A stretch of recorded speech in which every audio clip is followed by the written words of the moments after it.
Hello everyone, welcome back to my channel Teddy Nature Lover. आज मैं आप लोगों के साथ योर फेथ माय डेस्टिनी का पार्ट 3 आप लोगों के साथ शेयर करने वाली हूँ। गाइस, जो भी लोग मेरे इस चैनल पे और मेरी इस वीडियो पर न्यू हैं वो प्लीज़ मेरे चैनल को सब्सक्राइब कर लीजिए ऐसी ही और वांगशियन वीडियोस के लिए। और वांगशियन लवर्स को आप प्लीज़ शेयर किया करो, मेरी वीडियोस रेकमेंड किया करो। और मेरी वीडियो अगर आप लोगों को अच्छी लगती है तो प्लीज़ लाइक शेयर और कमेंट भी कर दिया करो। मेरी एक सब्सक्राइबर ने मुझे कमेंट करके पूछा था इसमें टॉप कौन है और बॉटम कौन है, तो मैं आप लोगों को क्लियर कर दूँ। इसमें लैंसी चैन और लैन वांगजी ये दोनों ही अल्फ़ा हैं और ये दोनों ही टॉप हैं। एंड सेकंड वीइंग और जियांग चैंग वो दोनों ही ओमेगा हैं और उनकी सिस्टर जियान यानली भी ओमेगा हैं और ये तीनों ही बॉटम हैं। जियान यानली की शादी जिन जीसन से इसमें ऑलरेडी हो चुकी है। अब उसकी क्या सिचुएशन है, जो सस्पेंस है वो अभी क्लियर नहीं होगा। वीइंग की मदर ने जो भी सस्पेंस रखा है, क्या रखा है वो सस्पेंस, क्या बात थी जो कि वीइंग ने नहीं की, वो अभी क्लियर नहीं होगा। लेकिन आपको धीरे धीरे 4 या 5th पार्ट में क्लियर हो जाएगा ये कि क्या बात है वो ऐसी जिसे वीइंग ने नहीं किया और उसको इतनी बड़ी सज़ा मिल रही है। गाइस, आज बहुत सारी बातें हो गई हैं तो हमने आज के पार्ट को स्टार्ट करते हैं। लास्ट पार्ट में हमने देखा था जियांग फैनमियांग गुस्से में कह देते हैं मैडम यू से, जब मैडम यू तीनों पर चिल्ला रही होती हैं। ये वीइंग का फ्लैशबैक है। वीइंग का फ्लैशबैक दिखाया जा रहा था कि क्या हुआ था उस दिन घर लौट के आने पर, जब उसने अपनी मदर मैडम यू की बात नहीं मानी थी। मैडम यू गुस्से में कह देती हैं कि या तो वीइंग घर में रहेगा या फिर मैं घर में रहूँगी। तभी जियान फैनमियांग बिना सोचे समझे कह देते हैं कि हाँ यू तुम जा सकते हो घर से और मुझे मेरे तीनों बच्चे चाहिए अपने पास। वीइंग कहीं नहीं जाएगा, तुम्हें जाना है तो जाओ। इस बात पर मैडम यू बहुत ज़्यादा गुस्सा हो जाती हैं। उनकी आंखों में आंसू भी आ जाते हैं, उनकी आंखें भर आती हैं कि क्या ये बच्ची चाहिए तुम्हें, सिर्फ और सिर्फ मैं नहीं चाहिए हूँ, मैंने तुम्हारा। मैडम यू स्टार्ट करती हैं कहना कि मैंने तुम्हारा इतना ख्याल रखा, तुम्हारी कंपनी जो कि एकदम डाउन पोजीशन पर थी उसको मैं टॉप पोजीशन पर लेकर आई हूँ। और चाइना के अंदर आज की डेट में तुम्हारी कंपनी को मैंने 4th नंबर पे लेकर आई हूँ। वो 100 नंबर से मैंने उसे 4 नंबर पे करा। इतने साल मैंने मेहनत करी तुम्हारे लिए और तुम मुझसे कह रहे हो कि मैं चली जाऊँ यहाँ से। फैनमियांग, तुम ऐसा कह कैसे सकते हो? आज तुम्हारे लिए बच्चे इम्पोर्टेंट हो गए, मैं नहीं। मैंने तुम्हारा इतना ख्याल रखा, इतना ज़्यादा, और मैं इन बच्चों का ख्याल नहीं रखती हूँ। मैं जो भी कुछ करती हूँ इन बच्चों के लिए करती हूँ। तब अपने मॉम डैड को ऐसे लड़ते हुए देख के वीइंग, जियांग चैंग, जियान यानली इन तीनों को ही बहुत ज़्यादा बुरा लग रहा होता है। तभी वीइंग अपनी जगह से खड़ा होता है और आके अपने मॉम डैड के बीच में खड़ा हो जाता है और अपनी मॉम के साइड में सिर झुका के कहता है कि मॉम, आप मुझे बताइए मुझे क्या करना होगा इस घर में रहने के लिए। मैं नहीं चाहता हूँ कि आप इस घर से जाओ और ना ही मैं यहाँ से कहीं जाना चाहता हूँ। मैं अपने सिस्टर और अपने ब्रदर जियांग चैंग और जियान यानली इन दोनों से अलग दूर कहीं नहीं रह सकता हूँ। प्लीज़ मॉम, आप मुझे बताइए कि मुझे क्या करना होगा ऐसा जिससे कि मैं इस घर में रह सकूँ।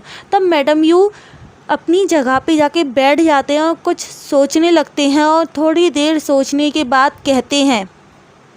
वीइंग जो उन्हीं की साइड देख रहा था, अपने सर को नीचे करके देख रहा था वो अपनी मॉम की साइड, तब यू कहते हैं कि तुम्हारी वजह से मुझे $1 बिलियन का नुकसान हुआ है। तुम 1 साल में मुझे $1 बिलियन कमा करके दे दो तो मैं तुम्हारा ये जो तुमने गलती की है इस गलती के लिए तुम्हें माफ़ कर दूँगा। मैडम यू की इस बात को सुनकर जियांग फैनमियांग कहते हैं कि यू तुम पागल हो गई हो। वो अभी स्कूल में है, वो अभी यूनिवर्सिटी क्रॉस नहीं किया है उसने जो उसको कोई भी जॉब दे देगा। उसे कहीं पर भी जॉब नहीं मिलेगी। और 1 साल में $1 बिलियन, तुम्हारा दिमाग ख़राब हो गया। वो कैसे कमाएगा? किसी को भी नहीं मिल सकते हैं किसी भी तरीके से ऐसे। $1 बिलियन 1 साल में वो नहीं कमा पाएगा, तुम जानती हो इस बात को।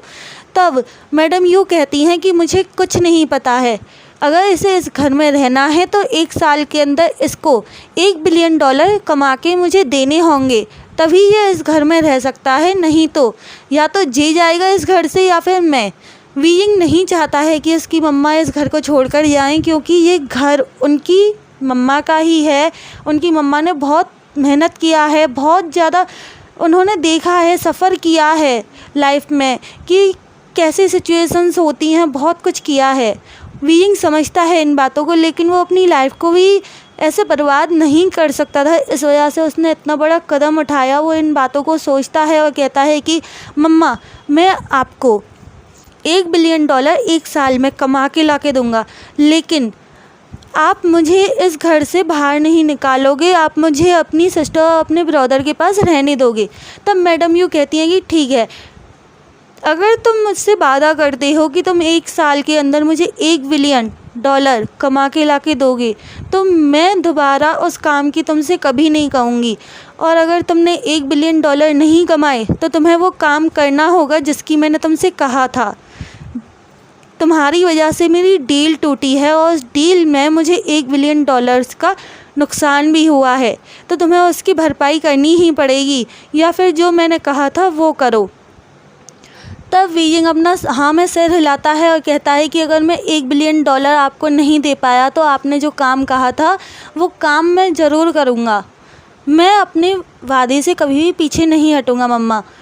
वीइंग इस बात को बहुत ही सीरियसली होकर बोलता है। मैडम यू अपने सिर को हाँ में नोट करती हैं और कहती हैं कि अब तुम तीनों जाके यहाँ से सो जाओ और मुझे भी सोने दो, मेरे सिर में दर्द हो रहा है। और ऐसा कह के वो अपने रूम में चली जाती हैं। जियान यानली और जियांग जेंग उसके पास आते हैं वीइंग के और कहते हैं कि वीइंग, तुमने ऐसा फ़ैसला क्यों लिया। जियान फैनमियांग तभी वीइंग के सिर पर हाथ फेरते हुए कहते हैं कि बेटा प्लीज़, मैं तुम्हारी जॉब का अरेंजमेंट कर दूंगा और पैसों का भी, तुम्हें कहीं भी ऐसे भटकने की ज़रूरत नहीं है। तब वीइंग कहता है कि नहीं डैड, मम्मा ने मुझसे कहा है मैं ही अरेंजमेंट करूंगा, आप प्लीज़ मेरी मदद मत कीजिएगा। तब जियान फैनमियांग अपने बेटे की बात को मान लेते हैं, क्योंकि वो अपने बेटे को ना बहुत ज़्यादा दुखी देख चुके हैं और ज़्यादा दुखी वो नहीं देखना चाहते हैं। वो कैसे भी करके कुछ दिन बाद मना लेंगे अपने बेटे को, लेकिन अभी वो इस समय बहुत ज़्यादा दुखी है और वो जिद पर अड़ा हुआ है, तो उसको अभी कुछ भी कहना बेकार होगा। इस वजह से इस बात को सोचकर वो अपने बेटे को, जियांग जेंग को, वीइंग को, जियान याली को, तीनों को हक करते हैं और तीनों को उनके रूम्स में छोड़कर आते हैं सुलाने के लिए, सुलाकर आते हैं, बल्कि वो उन तीनों को एक एक करके सुला के आते हैं। और आके मैडम यू के पास जाते हैं रूम में और कहते हैं कि यू, ये तुमने ठीक नहीं किया। मैडम यू कहते हैं कि मैंने सब कुछ ठीक किया है, अब आप मुझसे यहाँ लड़ने आए हैं। क्या आपको मेरे से लड़ाई करके मन नहीं भरा यहाँ पे बाहर अभी थोड़ी देर पहले। तब फैनमियांग कहते हैं कि तुम्हारा कुछ नहीं हो सकता यू, मैं जा रहा हूँ, मुझे ना आज कंपनी में ही सोना पड़ेगा, मुझे ऐसा लग रहा है तुम्हारे इस व्यवहार की वजह से, तुम्हारे इस नेचर की वजह से। तब यू कहती है कि ठीक है, अगर आपको कंपनी में सोना है तो आप कंपनी में सो सकते हैं, लेकिन यहाँ पर मुझे सोने दीजिए, मेरे से लड़ाई करने की कोई ज़रूरत नहीं है। और मैडम यू दूसरी साइड, जो कि बिस्तर पर लेटे ही हुई थी, वो दूसरी साइड अपना मुंह कर लेती हैं, फेस कर लेती हैं, और जियान फैनमियांग की साइड पे उनकी बैक थी और वो सो जाती हैं आंखें बंद करके। फैनमियांग उनको ऐसे देख के बहुत ज़्यादा फ्रस्ट्रेटेड हो जाते हैं। वो तुरंत वहाँ से बाहर निकलते हैं, मैंसन से, अपने घर से बाहर निकलते हैं, कार में बैठते हैं और सीधा कंपनी चले जाते हैं सोने के लिए। आज उन्होंने रियल में कंपनी में नाइट बिताई थी, लेकिन वो सुबह जल्दी उठ जाते हैं, अलार्म लगा के सोए थे जिससे कि उनके बच्चों को पता ना चले कि वो कंपनी में सोए हैं, और वो तुरंत घर के लिए निकल जाते हैं। वो सुबह 6 बजे ही उठ गए थे जिससे कि उनके एक भी बच्चे को पता ना चले। घर आके वो देखते हैं तो अभी तक कोई भी नहीं जागा था। वो सबसे पहले जियान यानली को जगाने जाते हैं उनके रूम में, और वो जाके जियान यानली के सिर पे बहुत प्यार से हाथ फेरते हैं और कहते हैं कि यानली उठ जाओ बच्चा। ऐसे ही वो जियांग चेंग और वीइंग को उठाते हैं और आज वो उन तीनों को शॉपिंग कराने के लिए लेकर जाते हैं, जिससे कि उनका जो पहले दिन उनका जो मूड ख़राब हुआ है ना उनके बच्चों का, वो थोड़ा सा ठीक हो सके। जियान याली, जियांग चेंग, वीइंग, इन ये तीनों तो बहुत ज़्यादा खुश हो गए थे शॉपिंग का नाम सुन के कि हाँ हम शॉपिंग करने जाएंगे डैड रियल में। तभी जैसे ही ये ब्रेकफास्ट टेबल पर इन बातों को करते हैं तो मैडम यूँ कहते हैं कि कोई भी शॉपिंग करने नहीं जाएगा। तब फैन मियांग कहते हैं कि मैं अपने पैसों से करा रहा हूँ ना शॉपिंग, तुम्हारी कंपनी के पैसों से नहीं करा रहा हूँ। तब यू चुप हो जाती हैं और अपनी कंपनी की तरफ निकल जाती हैं। वो ब्रेकफास्ट बिना किए ही गुस्से में वहाँ से घर से निकल गई थी कंपनी के लिए। जियान फैन मियांग जियांग चैंग को, वीइंग को और जियान यानली को, इन तीनों को लेकर जाते हैं एक मॉल में। बहुत बड़ा सा मॉल होता है और उन तीनों से कहते हैं तुम्हें जो भी तुम्हें ना मतलब लेना है, जो भी कुछ तुम्हें पसंद है, तुम्हें ज़रूरत हो तुम ले लो, मैं बिल पे कर दूंगा बस। वीइंग जियांग चैंग जियान यानली ये तीनों के तीनों चले जाते हैं शॉपिंग करने के लिए। इन तीनों ने खूब सारी शॉपिंग की थी, लेकिन इन तीनों ने अपने डैड के लिए, अपने फादर के लिए तो गिफ्ट लिया, लेकिन ये तीनों अपनी मदर को भूल गए। इन तीनों ने अपनी मदर के लिए कुछ भी नहीं लिया।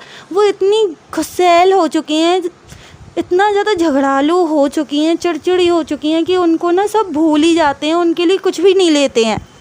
लेकिन जियान फैन मियांग ने जो भी कुछ ख़रीदा था वो सिर्फ़ और सिर्फ यू के लिए ख़रीदा था, मैडम यू के लिए, और अपने लिए कुछ भी नहीं ख़रीदा था। वीइंग जियांग चैंग और जियान यानली इन तीनों ने ही अपने फादर के लिए कुछ ना कुछ लिया था। जब जियान फैन मियांग बिल पे करते हैं तब उन्हें पता चलता है कि हाँ जियांग चैंग, यानली, वीइंग इन तीनों ने मेरे लिए कुछ ना कुछ लिया है, लेकिन अपनी मदर के लिए कुछ नहीं लिया है। इस बात पर वो अपने बच्चों को डांटती नहीं हैं। वो ये सोचते हैं कि मैं इन्हें बाद में समझा दूँगा, अभी सिचुएशन ऐसी नहीं है कि इन्हें समझा पाऊँ। और इसी चीज़ को सोचकर वीइंग बहुत ज़्यादा खुश हो रहा होता है। अब हमें फ्लैशबैक से बाहर का सीन दिखाया जाता है, बियर बार का, जहाँ पे वीइंग इन सब बातों को सोचकर खुश हो रहा होता है कि डैड हमें शॉपिंग कराने ले गए थे दूसरे दिन, हम कितना खुश थे वहाँ पे। इस चीज़ को सोच के वो इतना ज़्यादा खुश हो रहा होता है कि उसका ध्यान ही नहीं था कि उसके पास कोई खड़ा है और उसे आवाज़ लगा रहा है। जब वीइंग उस इंसान की आवाज़ को नहीं सुनता है तो वो इंसान वीइंग के कंधे पर 2-3 बार टैप करता है, और जैसे ही उस इंसान ने टैप किया तो वीइंग अपने ख्यालों से बाहर आता है और उसकी साइड देखते हुए कहता है, निया वैशांग तुम यहाँ पर क्या कर रहे हो, और जी क्या तुम मुझे ऐसे टच क्यों कर रहे हो, बार बार ऐसे पिंच क्यों करो, तुमने इतनी तेज़ मुझे पिंच क्यों किया। वीइंग बाहर ही नहीं आ रहा था अपनी ख्यालों से, तो निया वैशांग ने उसको पिंच कर दिया था।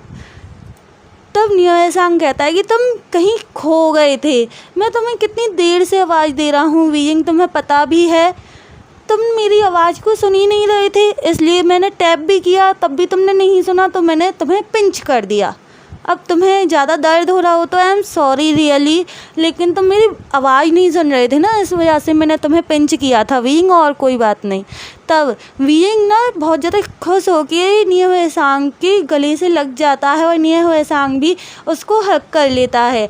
इस चीज़ को निया वैशांग और वीइंग एक दूसरे को हक कर रहे हैं, इस चीज़ को वांग जी का वही बॉडीगार्ड जिससे वांग जी नाइट में बात कर रहा था, वो बॉडीगार्ड देख लेता है और एक फ़ोटो क्लिक कर लेता है निया वैशांग की वीइंग के साथ, और उस फ़ोटो को तुरंत वांग जी को सेंड भी कर देता है वो।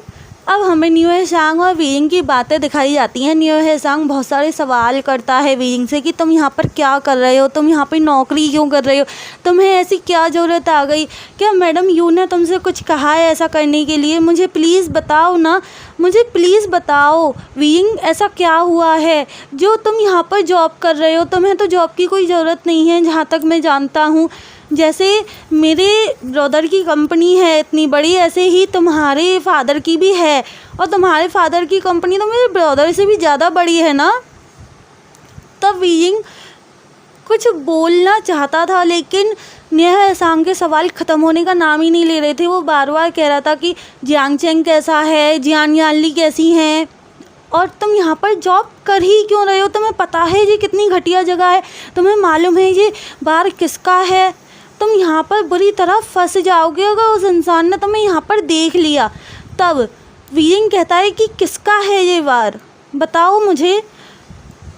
लेकिन न्योहेसांग अपनी ही बातों को बोले जा रहा था, तब वीइंग न्योहेसांग के माउथ पर अपना एक हाथ रखता है ज़ोर से और उसके माउथ को दबा देता है, प्रेस कर देता है और कहता है कि अब मेरी बात सुनो, थोड़ा धीरे बोलो, मेरी बातों को भी सुनो, मेरी मजबूरी है यहाँ पे जॉब करना, मुझे पैसे चाहिए, इस वजह से मैं यहाँ पे जॉब कर रहा हूँ।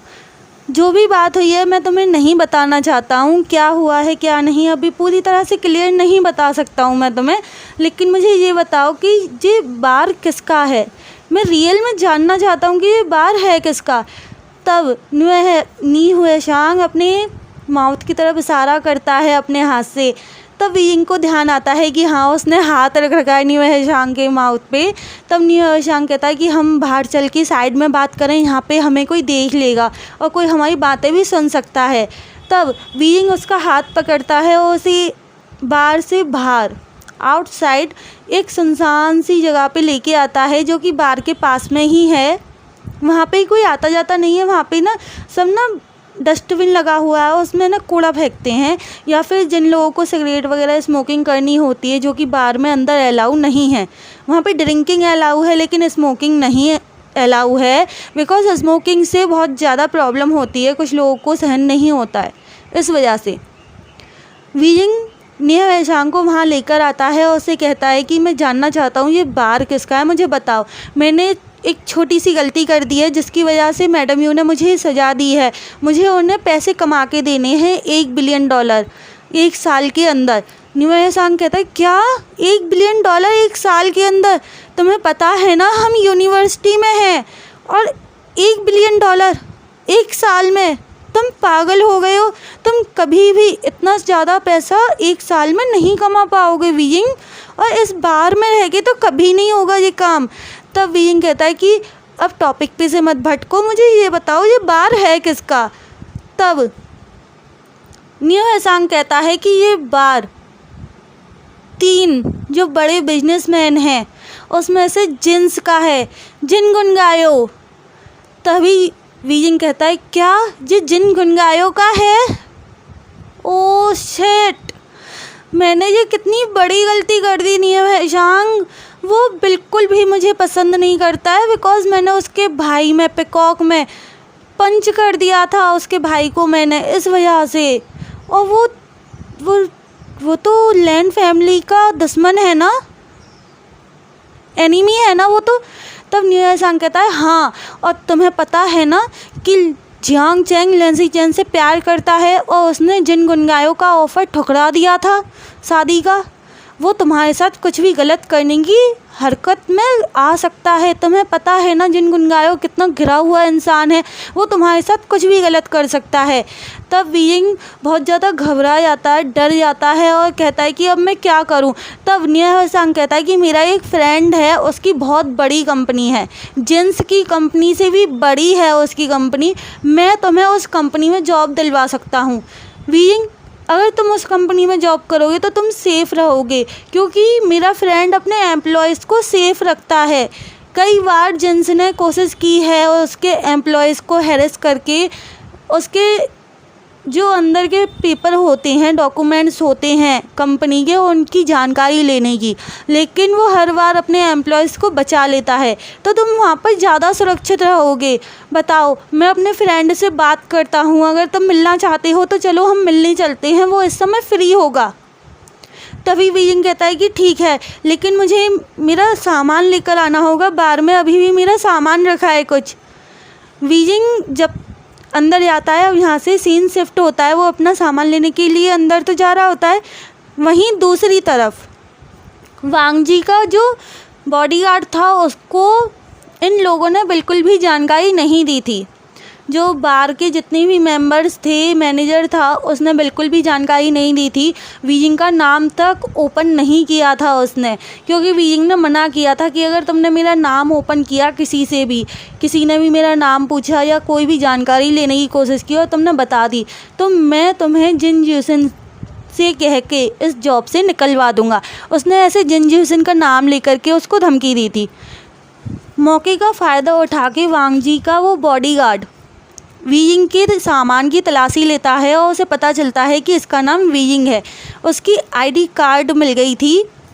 आईडी कार्ड मिलने पर वो आईडी कार्ड का एक फ़ोटो क्लिक कर लेता है, उसमें उसका एड्रेस भी लिखा हुआ था वीइंग का। वो सब कुछ क्लिक करके और अपने बॉस को भेज देता है, सेंड कर देता है और कहता है मैसेज में कि बॉस मुझे नहीं पता चला है कि वीइंग अभी भी क्यों जॉब कर रहा है, मैं नहीं जानता हूँ। ये मैसेज वो टाइप कर देता है। तब सामने से ओके लिखा आता है और सामने से एक लाइन और लिखी आती है, उसका ध्यान रखना। तब जाके वो बॉडीगार्ड लिख के भेजता है एक मैसेज वांग जी को कि ओके सर, मैं उसका ख्याल रखूँगा पूरा। तभी वहाँ पर किसी के आने की आवाज़ आती है और वो बॉडीगार्ड छिप जाता है। जो लॉकर्स लगे हुए थे उन लॉकर्स के पीछे छिप जाता है और वहाँ पर वीइंग आया था। वो अपने सामान को इकट्ठा करता है, लेता है अपने सामान को सारे को और वहाँ से निकल जाता है जल्दी। वो वहाँ से इतनी जल्दी जा रहा था, लेकिन मेन दरवाजे पे, मेन एंट्रेंस पे वो वेन चाओ से टकरा जाता है। वेन चाओ जो कि सामने से आ रहा था, उसके साथ वेन जूलियो भी था, वो उनसे टकरा जाता है। वीइंग अपने मन में कहता है अच्छा हुआ ये लोग अल्फ़ा हैं और मैंने ओमेगा फ्रेगरेंस को छुपाने वाली टैबलेट्स ली हैं, इनको पता नहीं चलेगा कि मैं एक ओमेगा हूँ। अच्छा हुआ मैंने टैबलेट खाई है। और वीइंग नीचे गिर जाता है उनसे टकराने की वजह से, बिकॉज़ वीइंग का बिल्कुल भी ध्यान नहीं था कि सामने से कोई आ रहा होगा इस टाइम पे। वेन जूलियो उसकी तरफ हाथ देता है और कहता है कि आओ उठो भी अब।